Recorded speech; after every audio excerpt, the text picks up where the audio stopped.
Farah Asma, fondateur de Écosystème Performance. C'est un bureau de conseil et de consulting spécialisé dans tout ce qui est accompagnement à la certification, labellisation à Casablanca. On est basé à Casa, on vient d'ouvrir une antenne à Tanger pour être près de l'industriel et aujourd'hui on a aussi une présence à l'international, principalement en Afrique, avec une antenne au Sénégal, dans le même business, certification, avec une perspective d'être dans plusieurs antennes en Afrique.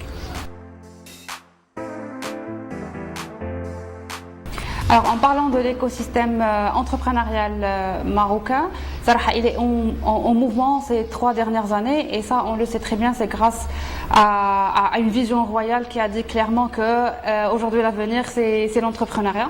Alhamdulillah, il y a beaucoup d'initiatives, soit au niveau des secteurs privés ou le secteur public, à savoir Technopark ou là, les cités d'université entrepreneuriales, qui aujourd'hui, ils essayent d'intégrer cette vision d'entreprendre, mais après avoir son diplôme, mais on voit aussi ces initiatives qui commencent à l'université et même après l'université qui aident un peu les jeunes à bas âge de les accompagner de l'idée jusqu'à la réalisation et on trouve même des initiatives qui accompagnent l'entreprise jusqu'à le go-to-market et réussir son business sur le long terme.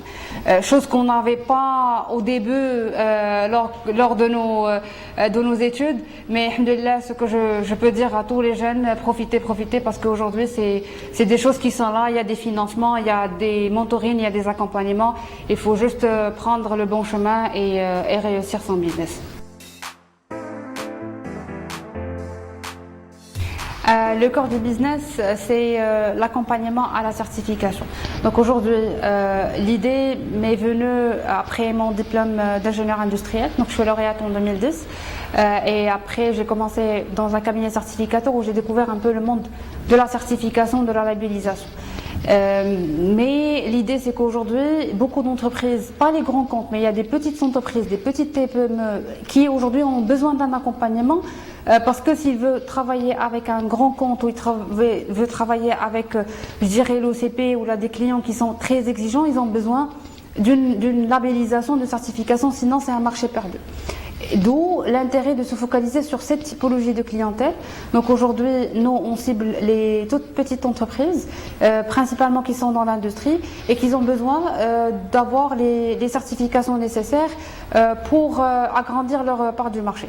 À savoir la certification qualité, donc la 9001. Aujourd'hui, il y a aussi une obligation d'avoir la certification en termes de santé et sécurité au travail. On les aide aussi pour identifier tous les risques nécessaires avec les sensibilisations nécessaires pour les entreprises.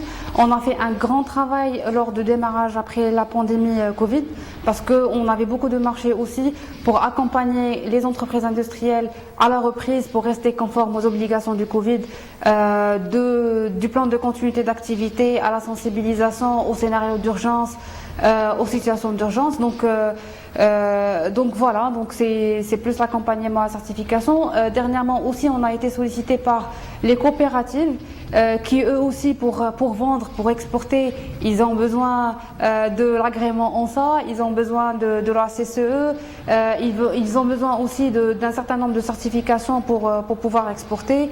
On accompagne aussi les industriels qui sont dans tout ce qui est dispositifs médicaux, parce qu'aujourd'hui, avec les nouvelles réglementations de la direction de la pharmacie, il y a un certain nombre d'obligations, soit pour être certifié 13485 ou pour le monde de la cosmétique aussi. Donc l'idée, en gros, c'est être à l'appui de la toute petite entreprise pour être conforme aux obligations normatives et qui va, bien sûr, avec ces certifications, va leur permettre un peu d'agrandir leur part du marché.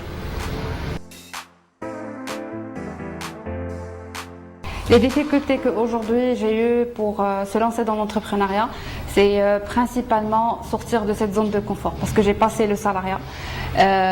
Donc qu'est-ce qu'on te dit que la stabilité et tu te dis ok, je vais sortir, est-ce que ça va réussir, ça va pas réussir, Donc ça, c'est une première difficulté. Et alhamdoulilah, c'est grâce à la confiance en soi et le fait de ne pas tourner marche arrière. Et il faut se dire, aujourd'hui, j'ai les capacités pour. Donc j'ai eu 3-4 ans d'existence sur le marché de l'expertise. C'est le temps, si ça marche, ça marche. Si ça marche pas, là, on va revenir là où on était. La deuxième difficulté aujourd'hui aussi, c'est l'environnement et c'est l'environnement familial. Parce que moi, je suis issue d'une famille et aujourd'hui, il faut travailler un bon salaire et c'est bon. علاش غتخرج من هذاك le confort. يعني ما كانش واحد l'accompagnement pour dire ok, on est là pour t'accompagner. Ils vont pas dire non, ils n'ont pas dit non, mais ils ont dit ok, assume tes responsabilités. Parce qu'au-delà que c'est une famille d'origine du Sud, mais aussi je suis issue d'une famille 100% militaire. Donc c'est organisationnel strict. Tu assumes tes responsabilités, ne reviens pas pour nous dire que ça n'a pas marché. Mais alhamdoulilah, avec un bon networking, parce qu'à partir de 2014, j'ai eu à être très actif sur le monde associatif. J'étais présidente de plusieurs associations qui militaient pour l'accompagnement entrepreneurial et j'avais commencé à avoir cette connaissance sur le marché. La connaissance sur le marché m'a aidé à au moins avoir les premiers clients et avoir une première confiance, une première référence pour continuer et être aujourd'hui ce que je suis. Et je sais que le chemin est encore là pour réussir plus de business sur le marché de certification.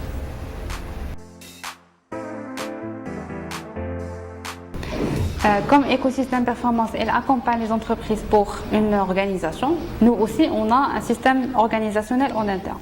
Donc, comment nous on est organisé? Donc, l'équipe est là. Donc, il y a un organigramme, il y a des fiches de fonction. Et ce qu'on a fait l'année dernière, c'est on a investi dans un système d'information. Un système digital comme un ERP qui permet un peu de superviser l'avancement des projets, mais l'acquisition du client jusqu'à la facturation. Et chaque personne a une visibilité sur le projet. Par exemple, si le consultant a un projet d'accompagnement à la certification, donc il y a une répartition des tâches avec des deadlines. Et bien sûr aussi, ce qu'on fait régulièrement, c'est ce qu'on appelle une réunion de performance. La réunion de performance, c'est une réunion chaque lundi. Donc on sait très bien que lundi matin, il n'y a pas d'émission à l'extérieur. Donc on fait une réunion qui nous permet un peu de projeter l'avancement de chaque projet. Et bien sûr, chaque personne ou chaque consultant, il identifie aussi quelles sont les difficultés ou quelles sont les choses qu'il veut améliorer pour réussir l'avancement du projet. Et derrière, il y a un tableau de bord, des KPIs, qui me permet moi, en tant que manager, de voir un peu est-ce que on est bon au point de vue réalisation, est-ce qu'on est bon au point de vue trésorerie, est-ce qu'on est bon au point de vue commercial, etc. Donc ça, l'ERP nous a permis quand même d'avoir une visibilité globale. Et bien sûr aussi, il y a un reporting qui se fait à travers le digital, à travers sur le cloud. Donc réellement avec le Covid, et vu que c'était pas possible qu'on soit tous en même temps, au même endroit, ce qu'on a fait, c'est de bénéficier et de travailler avec des solutions qui nous permettent de partager l'information et l'avancement sur des systèmes digitaux comme Dropbox, Google Drive, etc. Et on a compris que c'est des choses qui pouvaient se faire facilement, mais si c'était avant le Covid, on se disait que c'est pas possible. Donc l'idée c'est ça, c'est des réunions hebdomadaires pour le reporting et pour partager l'avancement des choses. Comme vous avez vu, nous on est dans un open space, on n'a pas ce système de hiérarchie. Tout le monde est là, moi je suis là à côté, s'ils ont besoin d'un accompagnement et conseil, ils savent très bien que la porte est ouverte. On n'est pas dans il faut prendre un rendez-vous. Non, moi je suis du système américain, comme j'ai eu l'occasion d'être aux États-Unis pour une période d'échange, qui m'a permis un peu de s'ouvrir vers la culture anglophone. Et quand je suis revenue, je me suis dit ok, il n'y a pas mieux que d'intégrer l'équipe dans ce mindset, réfléchir résultat. On n'est pas du genre il faut venir à 8h et sortir à 16h. Moi je suis du genre ne venez pas, mais pour moi si l'objectif est atteint c'est bon, s'il n'est pas atteint il faut justifier le pourquoi et comment on peut réagir avant que le client est insatisfait. fait et voilà, donc c'est plus ce mindset que je suis en train d'instaurer et l'équipe le savent. Donc,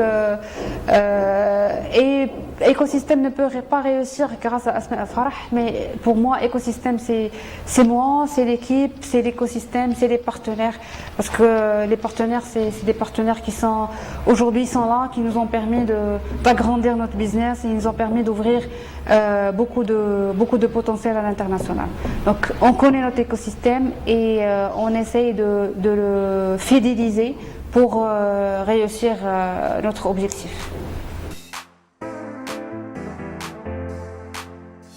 La crise de Covid a eu un impact très significatif sur notre activité, comme ce qu'a vécu toutes les entreprises, soit au Maroc, soit à l'international, parce qu'on s'est vu des marchés annulés, on s'est vu un confinement. Et en tant qu'entrepreneur, c'est pas évident de prendre la décision parce que tu as derrière toi des charges, il y a des salariés qui attendent la suite.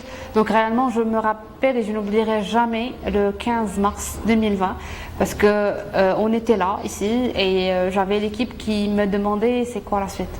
Et réellement, j'avais pas une réponse parce que en tant que manager, c'était pas évident de dire ou quoi dire par rapport à cette situation. Par la suite, on a passé comme les autres entreprises, c'était très difficile les 3 premiers mois, même avec les différents programmes qui ont été lancés, soit relance avec les banques qui n'ont pas suivi, donc je vais dire ça réellement, parce que moi-même j'avais vécu l'expérience, j'ai déposé mon dossier et on m'a répondu le mois 7, donc déjà c'était pas évident. Mais comme on a eu des mauvaises expériences, on a eu aussi des bonnes expériences parce qu'il y avait des clients qui ont quand même maintenu à notre expertise et qui ont maintenu à notre projet. Et pas à pas, on a réussi à reprendre la vie à partir du mois de septembre. Et l'impact, c'est toujours le cas. Il y a l'impact du Covid est toujours là parce que parce que nous, on est au service de l'entreprise. Et déjà l'accompagnement, la labellisation, ça reste la dernière des choses qu'un industriel peut se soucier. Mais ce qui nous a aidé le plus, c'est qu'il y avait pas mal d'initiatives. Surtout, on était là, comme je vous expliquais, dans la reprise en termes de plan de continuité d'activité, qui nous a permis un peu de réouvrir nos portes. Et on a fait comme les autres entreprises à 50% de capacité. Et alhamdoulilah, aujourd'hui, on a pu avoir de nouveaux personnels, au contraire. Et on essaie de persévérer pour réussir et rester vivant. Voilà. Les perspectives d'évolution d'écosystème performance, c'est aujourd'hui être la référence en termes d'accompagnement à la certification, labellisation pour les toutes petites entreprises et coopératives qui sont en plein lancement et qui veulent agrandir leur business. Aujourd'hui, on est à Casa, on ouvre une antenne à Tanger prochainement. Pour être très près des industriels et pour être près aussi de l'expansion et de l'accélération industrielle que reconnaît pas que la région de Tanger mais toute la région du Nord. Par la suite, on cible un positionnement au niveau du sud du Maroc, principalement à Dakhla. Comme aujourd'hui, il y a un développement du secteur et du tissu entrepreneurial au niveau de la région du Sud. Et comme on est aussi présent à l'international en Afrique, développer aussi cette synergie marocaine-africaine pour le monde de l'accompagnement à la certification, à la labellisation et pourquoi pas tisser des relations d'export avec les entreprises que nous accompagnons ici, avec les entreprises que nous accompagnons aussi en Afrique. Si aujourd'hui j'ai un conseil à partager pour les jeunes qui veulent se lancer dans l'entrepreneuriat, je peux dire qu'une seule chose, c'est le moment ou jamais de le faire. Pourquoi? Parce qu'aujourd'hui déjà l'écosystème entrepreneurial est en mouvement, ça vous permet de bénéficier du mentoring, du financement, mais le plus important c'est d'avoir une bonne idée, parce que c'est pas du jour au lendemain on va dire ah je vais entreprendre. Aujourd'hui il faut avoir une bonne idée projet, une idée projet qui est très bien réfléchie, très bien étudiée. Qui veut dire réfléchir, étudier, ça veut dire vous avez pris du temps pour analyser la problématique, pour analyser votre marché, faire le test, faire votre MVP avant de se lancer vers le business.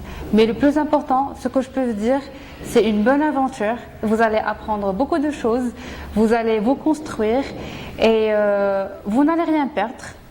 Entreprenez, sinon ça serait une expérience qui va s'ajouter à votre CV.